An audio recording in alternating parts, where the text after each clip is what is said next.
Remind you that the subject inside wasn't able to be removed for a very long period of time because he was burnt beyond recognition. And so as we continue to move through this, I'm going to talk a little bit about his identity and what we believe, but I would like to highlight a couple of things that the teams found inside of the Cybertruck that are useful to the investigation. And that first and foremost is a military identification. We also found a passport. We found a Desert Eagle 50 caliber semi-automatic pistol. And if you'll notice on a lot of these guns that we're going to talk about here, they're almost just burnt beyond recognition as well. There's a SLR model B30 semi-automatic firearm, a number of fireworks that were still in the vehicle that had to be removed. Notably, we found an iPhone and a smartwatch, and then several credit cards were also in the name of our subject. Happy New Year. Man, what a day. So we started off the new year with a litany of attacks on our homeland. And it appears, I mean, the story that we're being told is that these are lone wolves that are behaving in terroristic fashions. Look, I'm gonna preface this entire episode. I've spent the past, every waking minute trying to figure out what I think happened. And I'm going to tell you that, but I'm going to preface this with a lot of this is preliminary. I mean, all of it's preliminary. It's only been a day. And I held off as long as I could before I give you kind of my initial assessment. But I just want to be very clear that I can't say much definitively at this junction because so much of this is early reporting.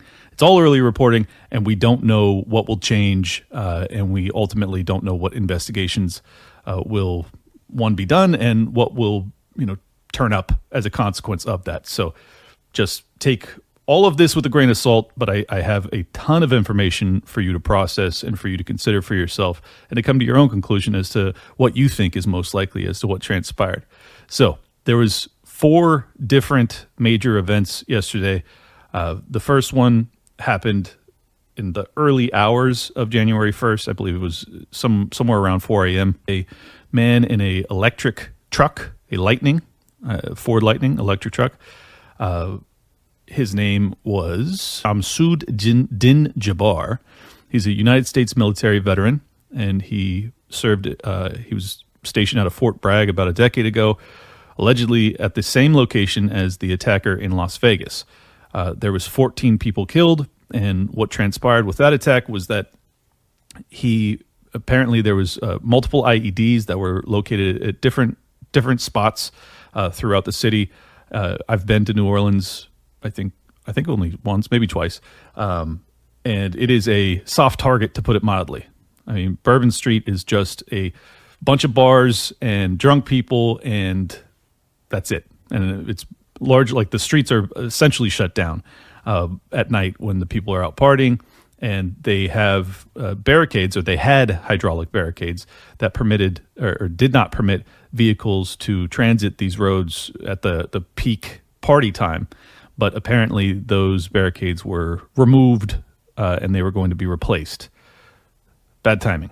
So there was no barricades in place. However, there was still police vehicles there, and Mr. Jabbar, assuming it's him, navigates around the cop car, goes up on the sidewalk, and then guns it, wiping out dozens of people. And as of now, there's 14 casualties or fatalities. It's absolutely tragic. All of my theorizing about this, I do not want to dismiss the pain and suffering of them and their families, and I mean, it's absolutely atrocious. But I think that's what really drives me in the pursuit of truth, though, is that I want to get them justice as much as I want to also keep me and my family safe from whatever the hell is happening. So keep in mind, yes, thoughts and prayers. This is not to diminish what happened to them at all, but we need to understand what actually happened, as I think that's what we're all most interested in, right? If we're going to get justice for these people, we have to know the truth. That's what I'm in pursuit of, and that's what I'll always be trying to tell you guys. Here we go. This is Senator John Kennedy. He's a Republican out of Louisiana, and he had some very interesting commentary that I want to break down.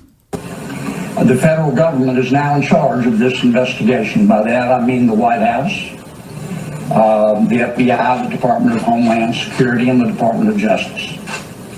I have not talked to the FBI. Maybe they've talked to my staff. I don't know. I did talk to the Secretary of Homeland Security a little while ago. And I told him that with all the respect I could muster, that we expect to put the full force and resources of the federal government behind this investigation. Our state troopers, our local police departments, our sheriffs, we've got many sheriffs here today, have been terrific so far. Federal government is cooperating with them. I hope that will continue. Here's what I want to ask from the federal government. Catch these people. Catch these people. And then tell the American people the truth. Now, I don't want you to tell us yet anything that's going to interfere with your investigation. And there are things that I've been told that I think are true that I'm not sharing with you today because it could interfere with their investigation. But after we get to the bottom of this, I need to tell the American people the truth. And the people in New Orleans the truth. And the people of America the truth. I think the mayor and the governor are very wise to postpone this ball game for 24 hours. There's just too much stuff we don't know. And it's just not worth it. But I guess my final point is, I will promise you this. I will, when it is appropriate and this investigation is complete, you will find out what happened and who was responsible. Or I will raise fresh hell. And I will chase those in the federal government who are responsible for telling us what happened, like they stole Christmas. So what I found interesting about that is that it seemed as if Senator Kennedy does not believe that the federal government can be trusted to tell us the truth. That's a pretty damning admission in its own right. It also leads me to believe that he thinks that they may attempt to cover up the truth. Why they would do that, it could be a multitude of reasons. I think that the one that I think he was hinting at is that if it is terrorism of the Muslim variety, that the federal government may not want to talk about that because of DEI woke nonsense. Maybe that's what he's saying. And that's probably the most benign explanation. The more malicious explanation would be that he thinks that the federal government was involved and therefore they won't tell the truth. I'm not sure what he was hinting at. He said he said quite explicitly that he knows things that he's not going to tell us right now. So we are left in the dark, unfortunately. But what I find fascinating about it is that we have a sitting senator of significant tenure who's saying he does not trust DHS or the FBI to actually investigate this thing properly. Like, he's saying it explicitly. He's saying, oh, they're cooperating with us now. I hope that continues. We'll see. If they don't tell you the truth, I'm going to raise holy hell and ruin Christmas, or whatever weird little saying he had there. So, yeah, it's not just you and I that are skeptical of the three other agencies and their capacity to handle these investigations. We have sitting senators, ones that preside over that state, New Orleans or Louisiana, that are also highly dubious of the FBI's capacity to do their job appropriately. So felt like that was an interesting, insightful clip. Let's get into the next one. Was anything missed with this particular individual? Was he radicalizing online in a way that should have been caught? And that's yet to be seen. Yeah, the authorities, the FBI, said they don't believe that this man was solely responsible, that Shamsa Dinjabar may have been working with a range of suspects and they weren't ruling anything out. So that leaves a pretty wide range of possibilities as to what exactly they're looking at, who they're looking for, and what the public can do to help. Well, what the public can do to help is upload video to the FBI site, because I'm hearing reporting that they do have some video of other people placing other IEDs in that area, several men and a woman. And so clearly this is a cell, and it's not the type that was mentioned earlier, one guy radicalizing himself online. This guy seems to have been part of a cell of other people involved. And now it turns into something like we had at the Boston Marathon bombing. We have video of people placing the IED in the crowd and then getting away. So now we do have a manhunt, as we did in the Boston Marathon bombing. We're looking for these other people that laid those IEDs in other places in the French Quarter and along Bourbon Street. So I'm sure they're analyzing that video, and hopefully we'll be seeing those images very soon, and we'll kind of maybe hopefully know and identify who we're looking for. But I believe there's at least 3 or 4 other people, if not more, involved in this particular event. Now, this is a good example of why I held off 24 hours before doing an episode on it. That report obviously set off a firestorm that, oh, we've got Al-Qaeda, ISIS sleeper cells within the homeland, and they're carrying out coordinated attacks using vehicles and suicide, gunmen, and also IEDs. And this guy says, I think that there's 4 to 5 people. Well, the latest update, assuming this is accurate, who knows, is that those people were actually not involved, and that was bad reporting initially. So there's also, you could say that that's part of a cover-up, because that's what happened with OKC. There was, I think it was John Doe 2 or whatever, that suddenly became persona non grata. Maybe that's what we're seeing here. Maybe it's not. Maybe that, in fact, the initial reporting was wrong and that Mr. Din-Jabbar did act alone. I don't know. But I think that this is just to show you that I'm trying to be fair with this. I'm trying to actually allow a little bit of time to see what the hell is actually going on here before I tell you what I think. So let's continue with this story. I think it gets far more interesting once we get into the Vegas attack, because it is utterly bizarre. Like jaw-droppingly not real to me, just to put it bluntly. But I'll show you why I think that, and then I'll let you think for yourself. How many people, how many fighters do you think we can expect in each attack? Well, the 1,000 is all of them. So we're calling it's an Al-Qaeda planned attack, but within those 1,000 terrorists, some of them are ISIS, because they want ISIS to be blamed. I think the more of the fighter types are going to be ISIS, because then if they're caught, then they talk, I'm ISIS. I think more of the suicide bombers are going to be Al-Qaeda. I think these attacks will happen simultaneously throughout the United States, or will they be one day here, next day here, another one over here next week? So they want them coordinated. I don't know if coordinated means all at the same time, or if coordinated means we do it Monday, we do it Tuesday, we do it Wednesday, we do it Thursday, we do it Friday, just do 5 straight days. So, but they want it coordinated. I'm going to continue that clip in a second, but I want to interject. Sarah Adams is basically an open source data analyst when it comes to potential terrorism threats. And she was on with Sean Ryan. I watched the episode a month ago. I don't know if the interview was 2 months ago. It's fascinating. I highly recommend everybody check it out. But what she's claiming here in this interview honestly sent a chill down my spine. She's saying that there's a thousand already here that are either Al-Qaeda or ISIS, and that they are working together. Now, it's a pretty bold claim. I can't say definitively that she's correct. However, after yesterday, I'm now giving it far more credence. Obviously, you'd be kind of foolish not to. But what I found interesting too is that what she's saying is unique about this, is that what we haven't seen in America is this suicide, vehicular suicide or just suicide attacks from terrorists in America in a very long time. If you say 9/11 was that, okay. But we don't have many examples of guys like, you've seen it throughout the Middle East, even Africa. There's been many examples, and India too, and Pakistan, where you've had these radical Islamicists that go in, and their mission is to take as many lives as possible, and then they unalive themselves. And that's how the fight ends. It doesn't end until they end somehow. That appears to be what's happening as of yesterday. Now, there's a lot of reasons as to why I'm skeptical as to if that's actually what we're seeing, and I'll get into that in a minute. But just giving her due, it does appear on its face as if she called it. What we saw yesterday was Mr. Din-Jabbar drives his vehicle, and there's footage of it. You can find it online. I can't play it for you because I don't know if it would get pulled down. But he drives his vehicle, takes out dozens of people. He then is stopped. He gets out, or it crashes.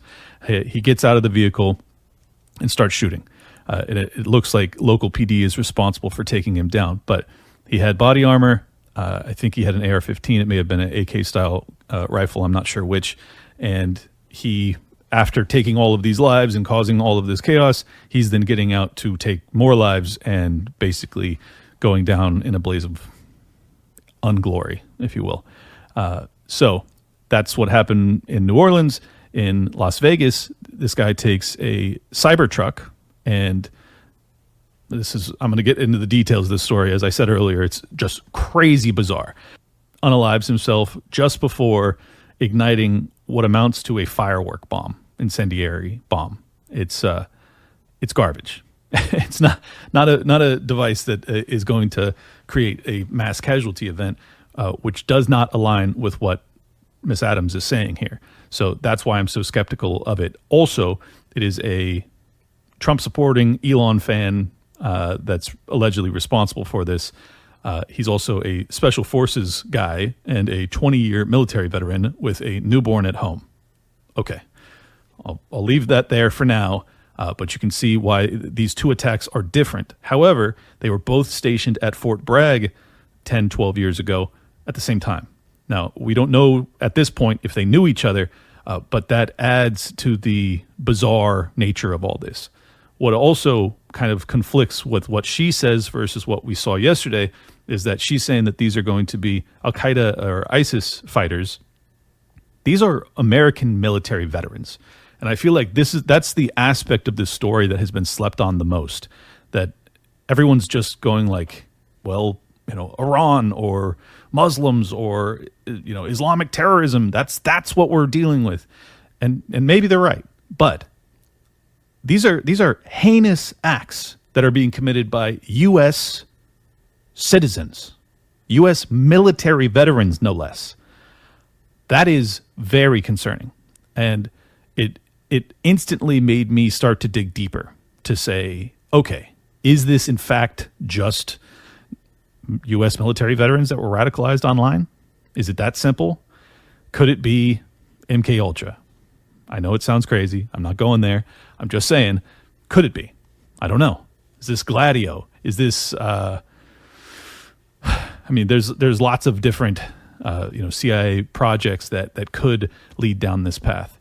So I don't know, but I think that's what people are not talking enough about. That even if you assume that these guys were radicalized, well, these are U.S. military veterans, both of which, from what I've read, served in Afghanistan.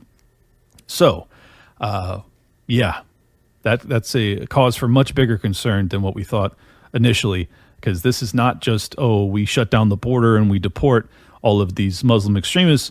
No, these are American citizens. So this is a much more complicated issue, and that's why I thought doing an entire episode on it was justified. What kind of places do you think they're going to target?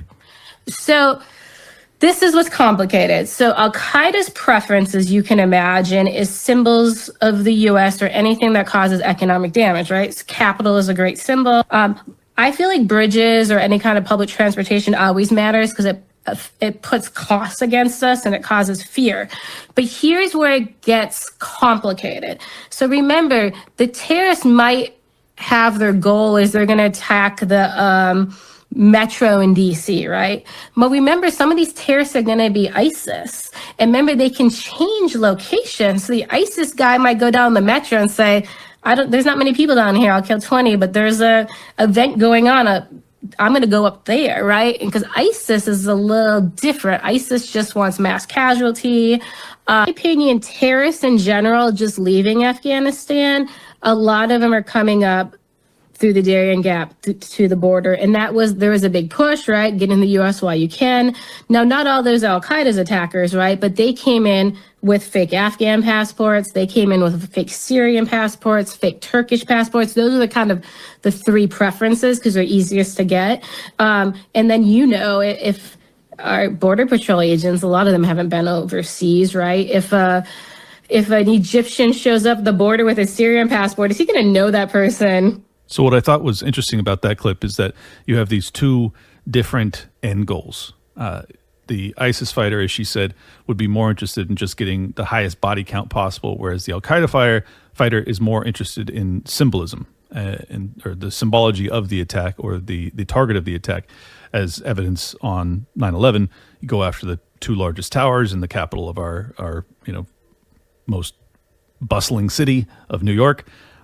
This is a different style. So that's why the ISIS style attack in New Orleans is in alignment with what she's saying there, because this guy goes in there. He's trying to take out as many people as possible with the vehicle. He's got these IEDs that are set up all over the place, allegedly, that don't detonate. He then, I don't know if he panics or what, but he immediately drives up on the curb and barrels down the street, taking out as many people as possible, gets out with his gun, starts shooting people as fast as possible. That's ISIS style.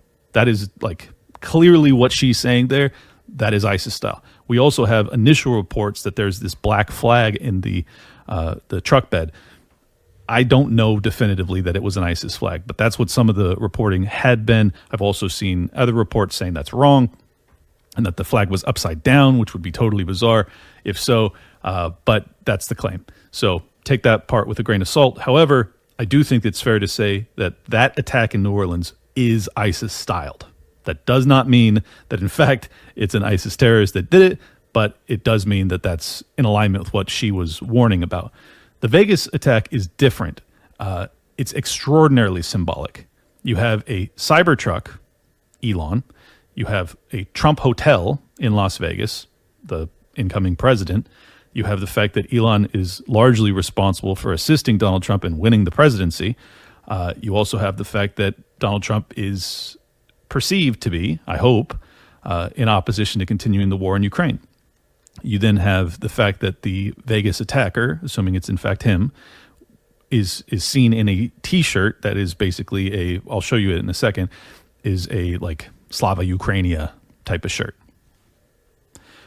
Could that be his motivation, that we're going to stop funding Ukraine in their fight against Russia, and therefore he wanted to have a very symbolic attack, but that wasn't very lethal?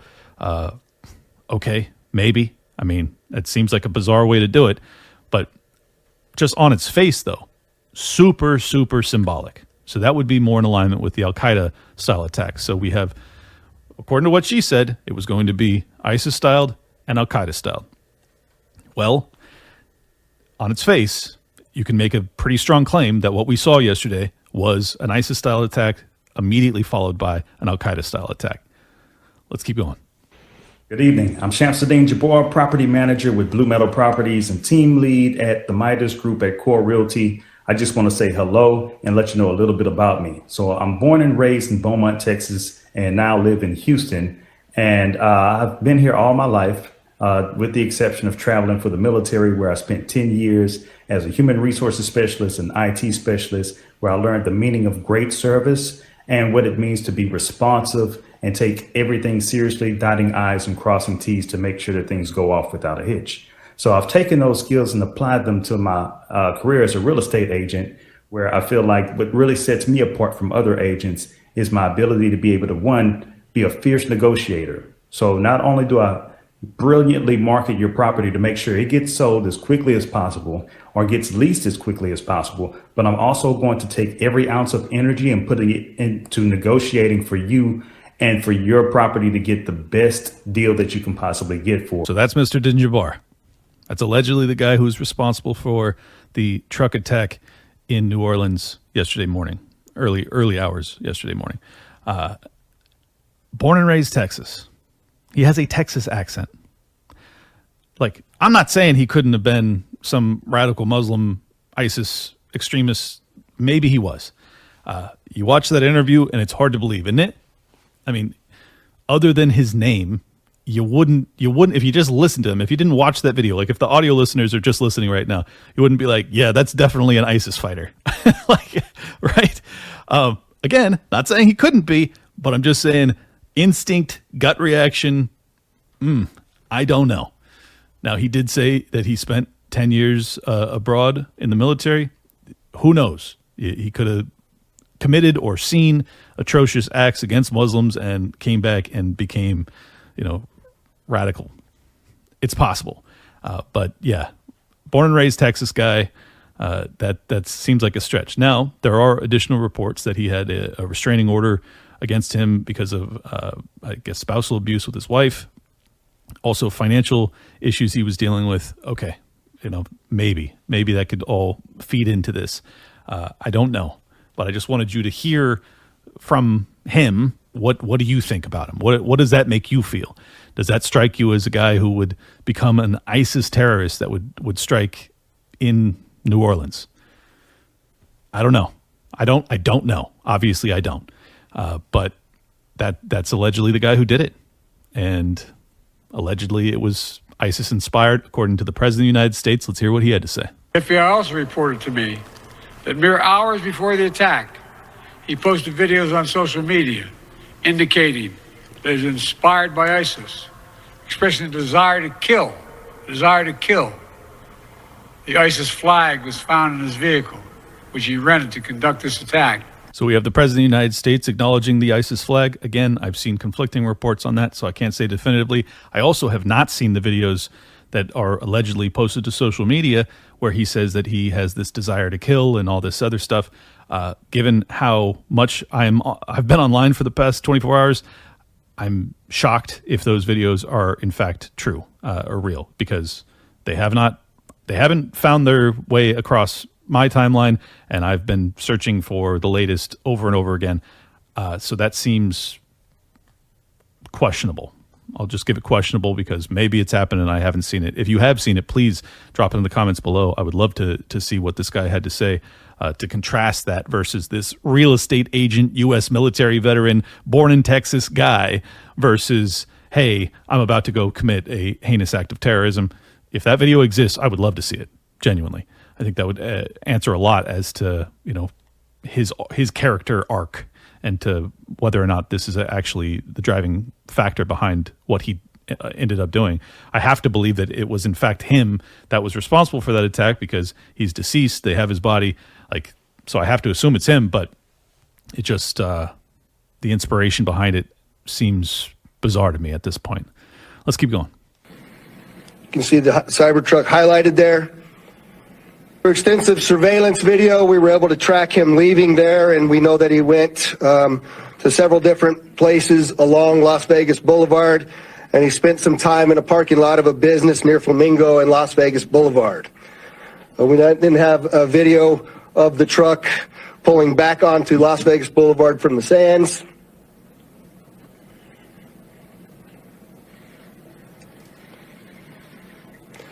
You see that there? That's north on the boulevard from Sands at 8:39, where he then immediately heads to the Trump Hotel, pulls into the valet area, and as of course you all know, the explosion occurs within 17 seconds of his arrival at the valet. So what's interesting about this is that this source is The Independent, posted by Colin Rugg. It says, family of accused Trump hotel truck bomber Matthew Livelsberger says he was a, quote, big Trump supporter, end quote. Questions the incident. Odd. The uncle of that's a tongue twister. The uncle of Livelsberger told The Independent that he is confused by the explosion because his nephew could rig a bomb to blow up half the hotel if he really wanted to do damage. He used to have all patriotic stuff on Facebook. He was 100% loving the country. He loved Trump, and he was always a very, very patriotic soldier, a patriotic American. It's one of the reasons he was in special forces for so many years. It wasn't just one tour of duty. Matt was a very skilled warrior, and he would be able to make it if it was him and he did this. He would have been able to make a more sophisticated explosion than using propane tanks and camping fuel. Some of it doesn't make sense. When he had the skills and ability to make something more, let's say, efficient, his skills were enormous from what he had been taught in the military. He could have fashioned a bomb that would have obliterated half of the hotel if he seriously wanted to hurt others. 20 years, he's special forces, he's been deployed, he's seen combat. I don't know. We're going to go into his resume in a second, which was just updated 2 months ago, which puts all the more red flags on the table. So I did these Twitter spaces yesterday, spent a lot of time on them because I was really trying to figure out what the hell happened. And I happened to be on the panel with this gentleman named Matt Tardio. Matt Tardio is a podcast host, a keynote speaker, a veteran, father, husband. All right. So he's a veteran, but this is what he had to say about it. Wait before assuming guilt. Matthew Livelsberger is a suspect in the Tesla Vegas bombing at the Trump Hotel. Twice last month, someone pretending to be a Green Beret from my former Operation Detachment Alpha, ODA sister team, contacted me and showed extensive knowledge of personal information about the Green Beret they claimed to be, who is still on active duty. The person who contacted me claimed to be suicidal, likely in an attempt to get me to SWAT his house with either police or Green Berets to make sure he was okay. This would have given away his location if it was not already known. Matt Livelsberger served on the same ODA and held the same position as the person who was impersonated. A lot is not adding up about the situation in Vegas. If a Delta can't keep someone alive, then the Delta shouldn't be alive. Go spend time with your wife and kids, please. Love you, bud. Okay, not Aaron. Toby? Come on, bro. So no, neither? So this guy is like, he's getting reached out to, basically being catfished as to who this person is, and he claims that they weren't. He told this story on the spaces I was on, and I was totally blown away by it. So he thinks that there's some sort of operation being ran, and this guy was like not into the false flag thesis when I first talked to him, like hours after the New Orleans attack, but after the Vegas attack, he sounded much more like me. So take that for what it's worth, but he does not buy it at all on its face. He thinks this is totally bizarre, and I think it's worth considering his opinion. If you own gold, you've probably been happy to see prices hitting new all-time highs this year. But your gold can do more than just sit there waiting for the price to go up. It can generate passive income for you. With Monetary Metals, you can earn up to 5% interest on your gold and silver paid in more ounces of metal. And accredited investors can achieve double-digit returns in their bond offerings. All interest payments are made in ounces of gold and silver stored in your account free of charge. Whether your metal is gathering dust at home or costing you annual storage fees, it's time to stop paying to own gold and start getting paid to own it and put it to work with Monetary Metals. Check out monetary-metals.com/lockdown to learn more about how you can start growing your wealth in ounces today. Again, that's monetary-metals.com/lockdown, or the link is in the description below. There's also a post by Cultural Husbandry that says we have a major problem. Matthew Livelsberger, aka Matt Berg, changed his signal safety number just before the explosion, and then his photo and safety number changed after the explosion. They've got the screenshots. I don't see timestamps on them, so I don't know if that's true. It's Sunday, December 29th. The attack happened on the 1st, but that's their claim. So if that's true, if that can be verified, that is certainly interesting. If his photo and safety number changed after he was already deceased, that makes absolutely no sense. There is still a lot we do not know about Matthew Livelsberger, the alleged Vegas bomber, but here's what we do know, and there is a lot that does not add up. He recently made the E8 list for MSG in 2023 in an 18Z slot, which means he was a Special Forces soldier, and if he pinned, would have still been on active duty. This also means he was well within his team sergeant time.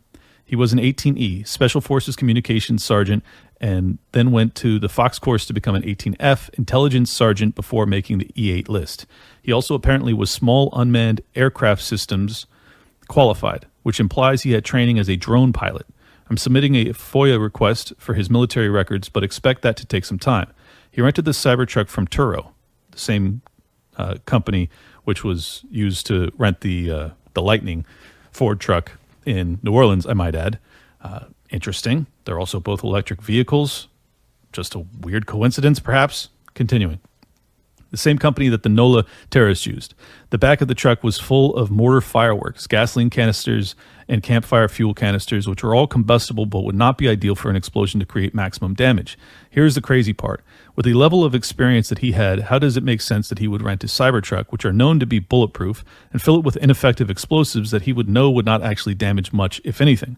I think that's a very key point that I had not thought of myself when I realized that, oh yeah, the Cybertruck is like a tank. Like, you wouldn't, unless you're going to put a huge explosion that actually is capable of making the Cybertruck explode, in which case the shrapnel from that truck would be extraordinarily damaging. What you're doing with this is just creating basically a firebomb within a canister that's hardly going to do anything. Doesn't make sense at all. He continues. The front windows of the building did not even break. The other crazy part, his wife, Sarah Livelsberger, has multiple anti-Trump posts on her social media from years and years ago. Now, I've heard conflicting reports on this, that this is in fact not true, so take that with a grain of salt. So if he was radicalized, if this all was an attempt to hurt people and destroy a Trump building, why would he go about it in such an incompetent and ineffective manner? Lots not adding up here. We'll add more as information comes to light. And just so you know, this is the shirt I was talking about. This is a Ukrainian symbol here. So yeah, maybe he's hard in the paint for Ukraine. It's possible. Still a weird incentive structure. Also very, very strange that a guy with decades of decades of military, but recent special forces capacity would be responsible for this. Also, it should be added, he allegedly uses a Desert Eagle to take his own life just before setting off the combustible device. Now, further complicating this identification of this individual, we also discovered through the coroner's office that the individual had sustained a gunshot wound to the head prior to the detonation of the vehicle. One of the handguns was found at his feet inside of the vehicle. Now, if you're not familiar with a Desert Eagle, that's the firearm that they showed that was nearly burnt to a crisp. It is as far as I know, it's the most hardcore handgun you could get. It's a 50 cal Desert Eagle pistol. That is a extraordinary weapon to use on yourself, to put it mildly.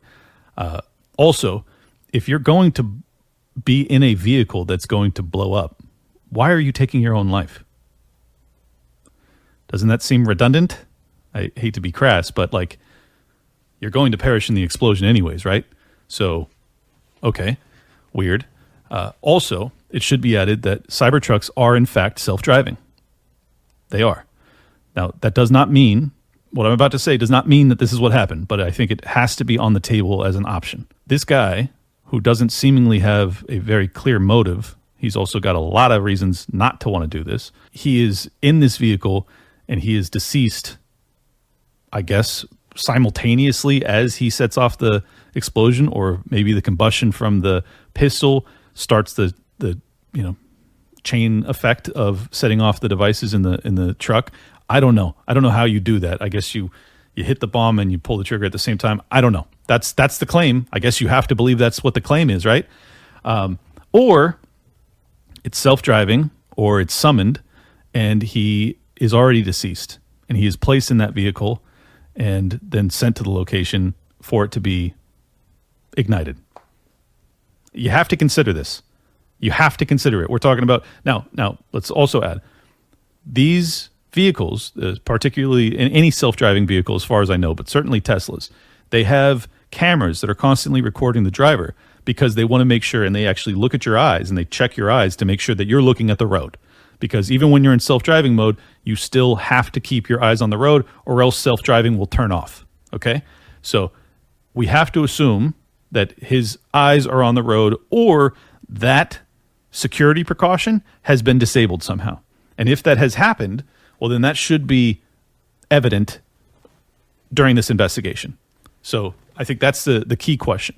Now, we have good news, potentially, in that Elon Musk has announced he intends to, or he has already sent a Tesla crew down to Vegas to get the interior footage. In that vehicle sort of vented out and up, but it didn't even damage the glass doors at the trunk. So I'm not sure what that means. I also know that there's a number of unexploded pieces of the things that he had inside of that vehicle. And so I just don't think that it was done as well as he was expecting it to be done. But go ahead.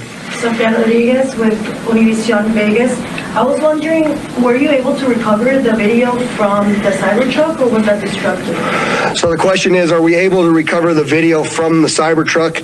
And many of you may know that those Cybertrucks contain a tremendous number of cameras. Mr. Musk has sent out a number of his folks that will be arriving here this afternoon with the intent to try to capture the part of that captured all of the video from inside of the truck.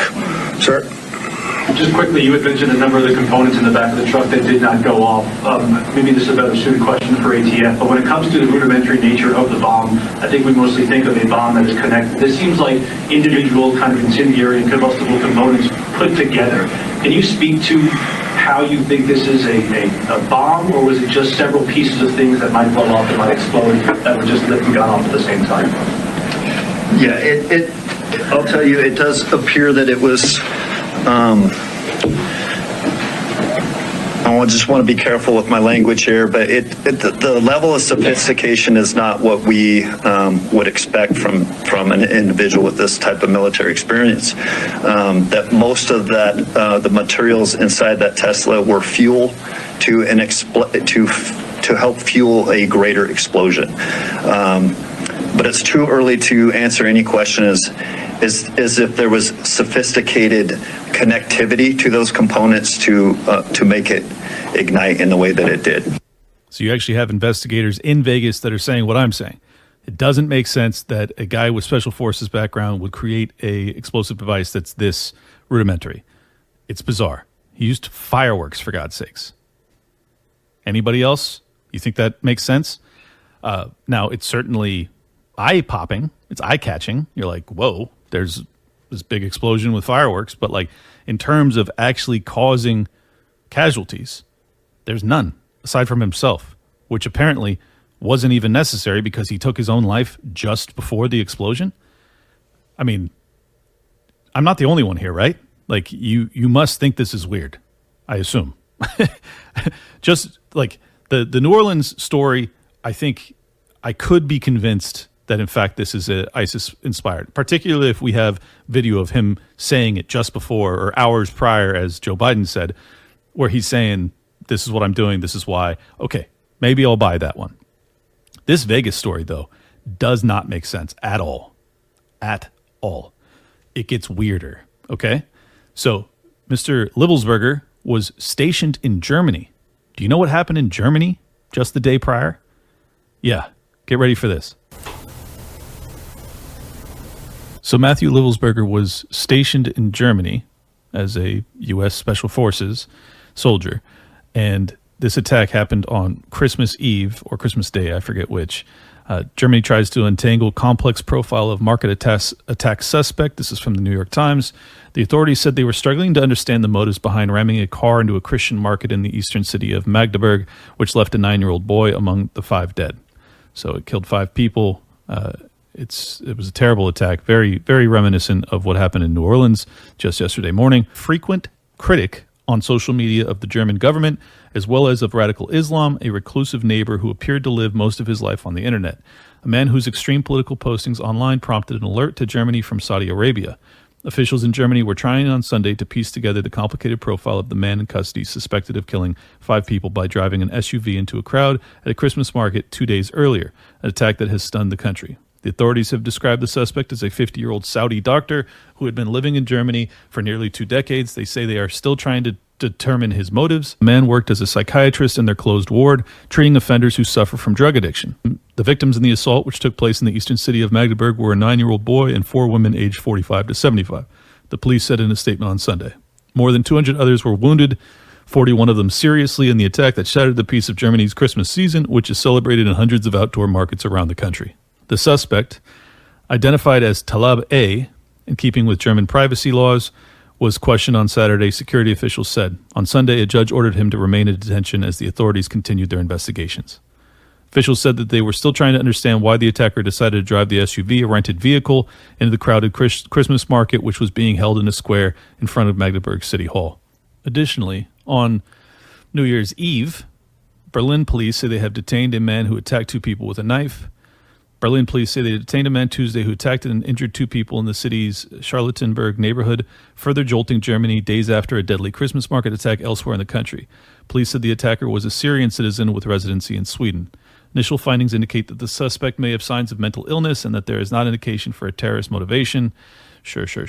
All right, so you have 2 attacks in Germany, the same nation that the Vegas attacker was stationed in up until 2 weeks ago. They also mirror the attacks that we experienced just yesterday. So is that all coincidental? Sure, maybe. But just mind you that Mr. Livelsberger was stationed in Germany where these attacks take place. He was put on, or he had leave for the holidays and came home to America to be with his family in Colorado. And that just happened 2 weeks ago. So basically like days before this attack in Germany. And then he comes home and he immediately commits a similar styled attack, a vehicular terrorist attack.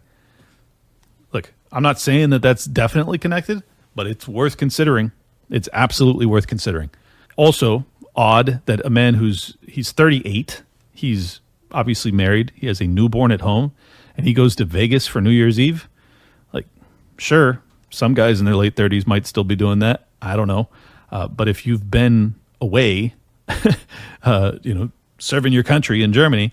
I don't know why we're in Germany, but anyways, and then you have 2 weeks or a couple weeks leave for the holidays, and you go to Vegas with your buddies, leaving your newborn at home in Colorado, and you off yourself and you rent a truck, which, by the way, that Germany attack on Christmas was also a rented truck. Also, the attacker on Christmas in Germany is Saudi. The attacker on New Year's Eve in Germany is Syrian. That certainly could be ISIS, Al-Qaeda type of stuff. We don't know. So, yeah. You guys see you see what I'm seeing, right? You see why this is all, like, it has to, if it's not coordinated, I'd be shocked. I would be shocked. Now, is it coordinated by ISIS/Al-Qaeda, as Sarah Adams would have you believe? Maybe. Could it be coordinated by another foreign government? The Iranians? Probably not. Could it be coordinated by another foreign government, a la, I don't know, the one that we're not supposed to talk about? I'm not going to say that one. I don't know. Could it be coordinated by our own government? Well, let's consider this. In the very next week after these multitude of domestic terrorism attacks, which we've had none of for a very long time, or very, very few, I should say, we have Senate confirmation hearings for Kash Patel and Tulsi Gabbard. Kash Patel to head the FBI, and Tulsi Gabbard to be DNI, Director of National Intelligence. The two probably highest positions, other than the head of the CIA, that would be responsible for reforming these three-letter agencies, these intel agencies and DHS, these agencies that are responsible for preventing domestic terrorism. And you're telling me that this timing is coincidental? Maybe. Or maybe the fact that Kash Patel is up there saying, yeah, we're going to reform a lot. We're going to cut a lot. Yeah, your budget that you've been relying on, maybe you're not going to get that. Maybe we're going to, fire 10,000 people. I hope it's more. I'm not banking on it, but same thing with Tulsi Gabbard. She is very much opposed. In fact, this is the whole reason that Hillary Clinton went after her during the Democratic primaries. If you recall, she was describing her as a Putin apologist and Assad toady, or that's what that other lady said on Joe Rogan. On a podcast interview, Clinton said, quote, they're grooming her to be the third-party candidate. She's the favorite of the Russians. They have a bunch of sites and bots and other ways of supporting her so far. Clinton was referring to the fact that the Hawaii Congresswoman gets a lot of attention from Kremlin-linked media, just as Green Party candidate Jill Stein did back in 2016. This afternoon, Gabbard lashed back, accusing Clinton of trying to destroy her reputation and calling Clinton, quote, the queen of warmongers, embodiment of corruption, and personification of the rot that has sickened the Democratic Party for so long. But this was all because she actually served and was assisting our soldiers coming back from fighting against Al-Qaeda and ISIS. And she's like, wait, we're now arming and funding these people? This is insane. Like, I saw the catastrophic consequences of our soldiers fighting these guys, and now we're arming, training, and funding them? She's going to be DNI? Do you think that there's some motivation amongst the military industrial complex or the three-letter agencies, the intel agencies, to say, hey, we do not want Tulsi Gabbard or Kash Patel to be in charge. And if they are going to be in charge, if the Senate is going to confirm them, we want the American people scared to death so that any cuts or reforms that they attempt to make, the American people will not go along with. Could that be the motivation? It sure could be.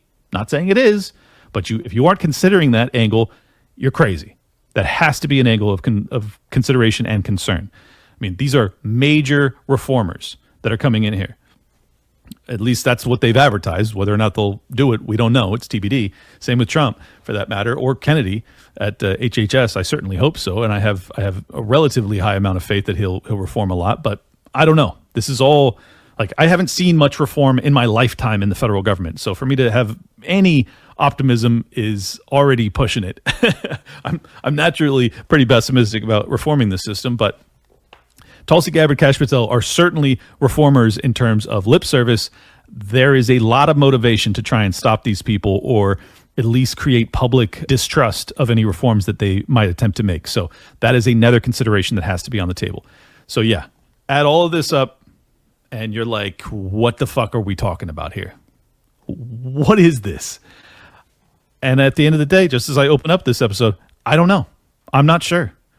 It's very concerning. It's very sad. Assuming this isn't our own government, which I'd say there's a decent chance that it's not. It tells me that we're probably in World War. Or at least it tells me that we're at war. That there are foreign governments or foreign entities like ISIS and Al-Qaeda, which, by the way, have both been trained by the Israelis and the American government from time to time. Not just armed, but trained, funded, all of it.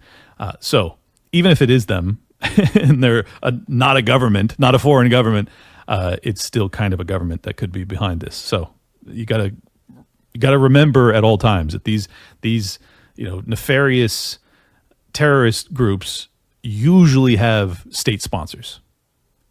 Like, they definitely have state sponsors. Are they carrying out these attacks on Americans at the behest of a government? That I can't say definitively. There's as Scott Horton talked about the last time I had him on about a month ago.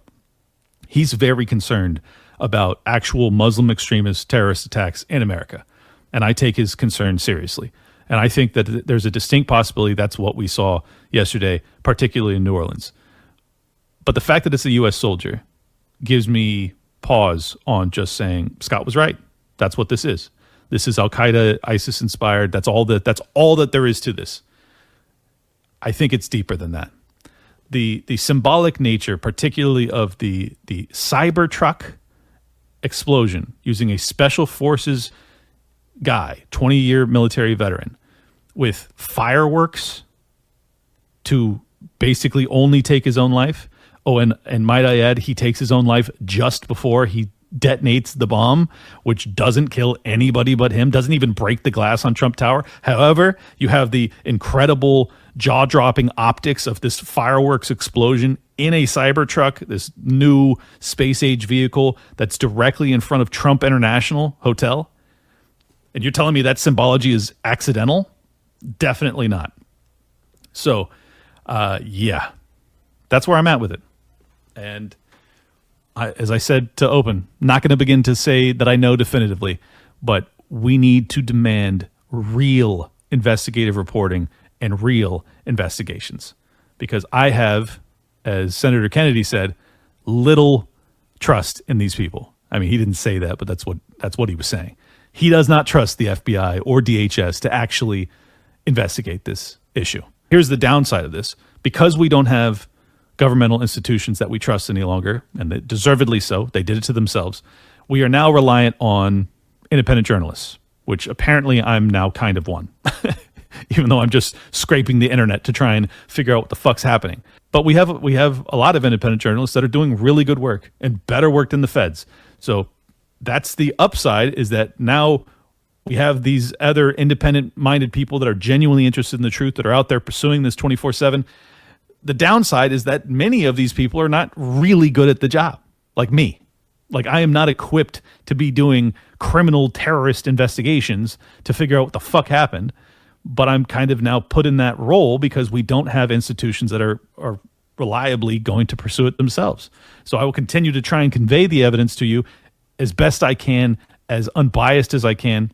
I'm open about my biases, and let you guys decide for yourself.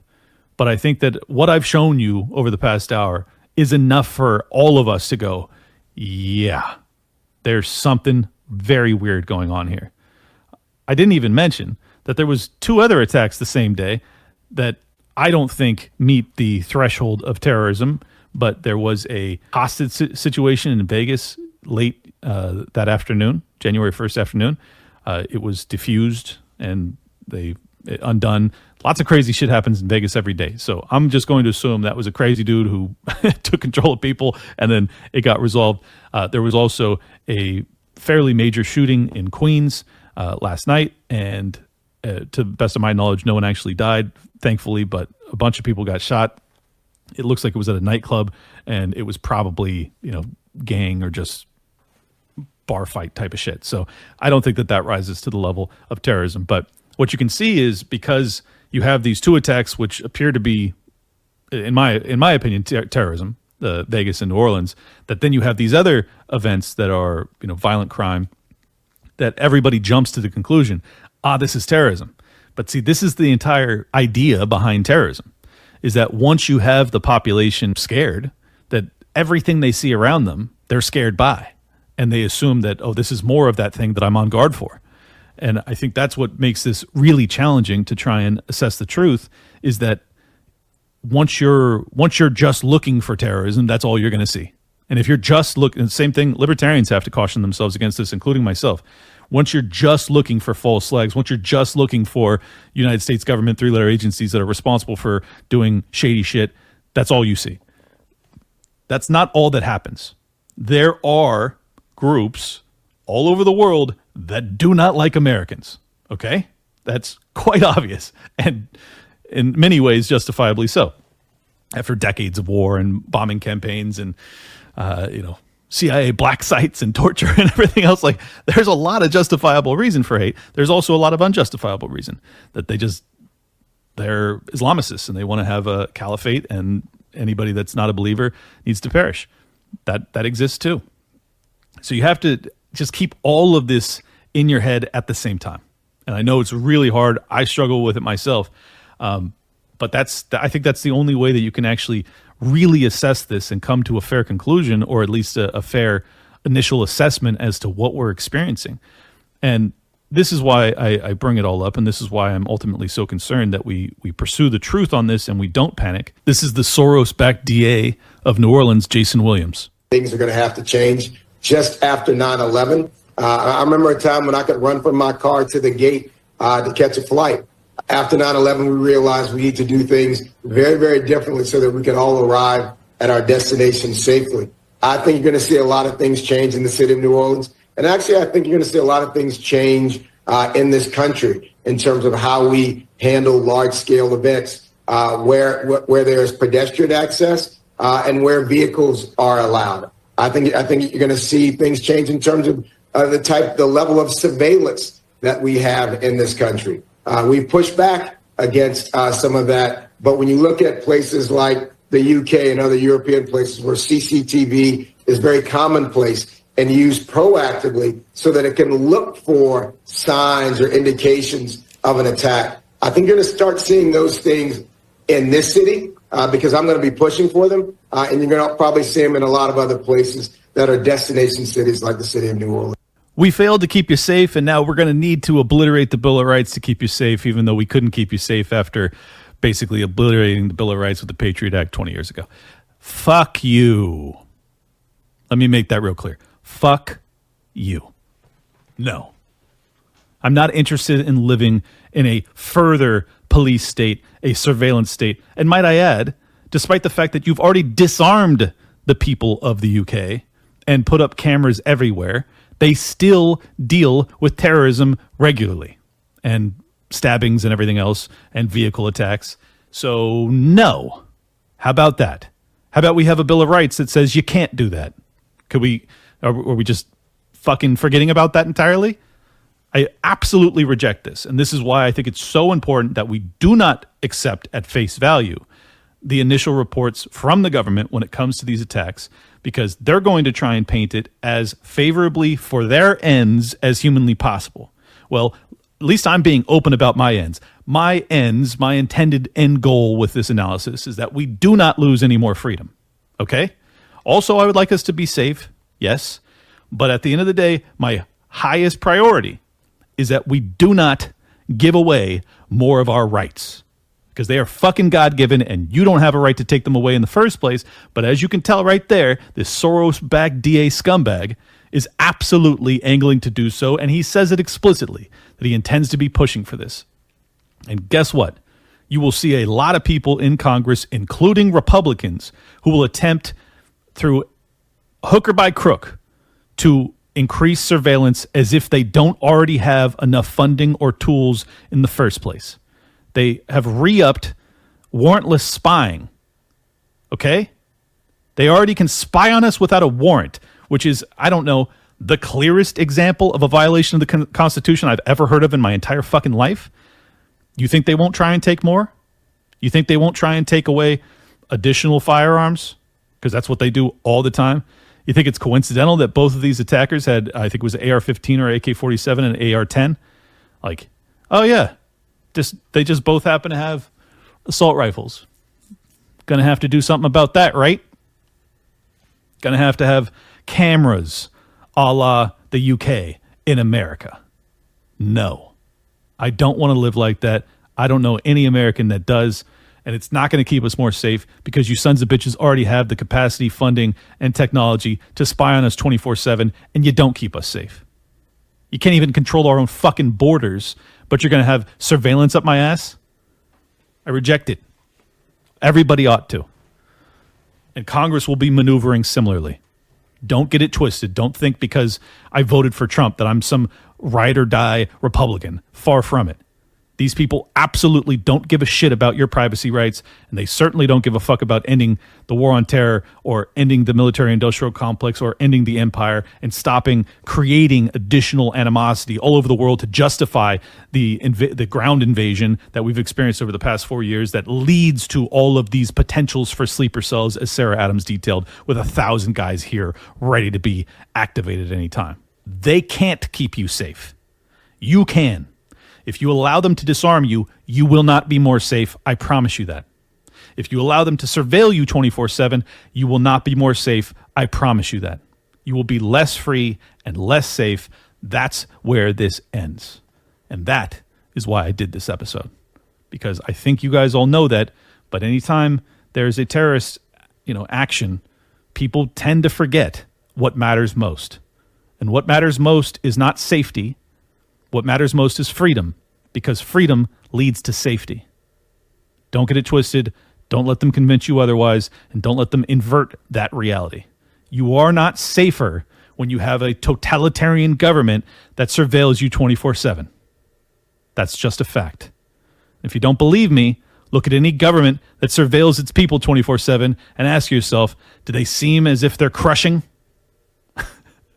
Does the UK seem to be flourishing? Fuck no, it doesn't. What about the rest of Europe? What about China? North Korea? No? Oh. Let's follow in their footsteps. Fuck you. I'll finish with this. According to his resume, this is the Matthew Livelsberger attacker in Vegas. He changes his resume, U.S. Army, 19 years and 1 month. So he's almost at 20 years, which I think is where you're able to retire with full benefits. He changes it from November 2024, so just 2+ months ago. It says remote and autonomous systems manager. I don't know about you, but that sounds like self-driving type of technology, doesn't it? And he commits a terrorist attack, taking his own life 2 months later in a self-driving vehicle. Okie dokie. And just to give you kind of a recap of why I'm so skeptical of government narratives, I posted this early this morning. I was in a Spaces making the case that the Vegas attack makes no sense to me and might be a false flag. Everyone agreed it was odd, but refused to believe that the federal government might stage an attack to justify a war. Northwoods, Tonkin, WMDs? No? How about funding COVID? How about killing millions of people with a bioweapon and putting the guy who greenlit the funding in charge of the response team? How about letting him lie to Congress about all of it and never charging him, as he was clearly the bagman for the CIA? How about the Gretchen Whitmer kidnapping hoax? How about the J6 pipe bomber who was apparently the only person on J6 they couldn't track down in jail while they rounded up 1,000 other people? How about OKC? How about Waco? How about Ruby Ridge? How about the multiple attempts on Trump? How about that prime sniper location that just happened to be left unguarded because the roof pitch was too dangerous, but the counter sniper team was actually on another roof with a worse pitch? How about the dozen examples of the feds entrapping after teaching them how to create inert IEDs? How about all the mass shooters who were on their radar but never got stopped? How about MLK, RFK, JFK, Malcolm X? No, couldn't be. You're crazy. Now, I'm not saying that any of the attacks yesterday were definite or definitively false flags. I don't know. There are a ton of people all over the world that would like to kill us over our insane foreign policy, no doubt.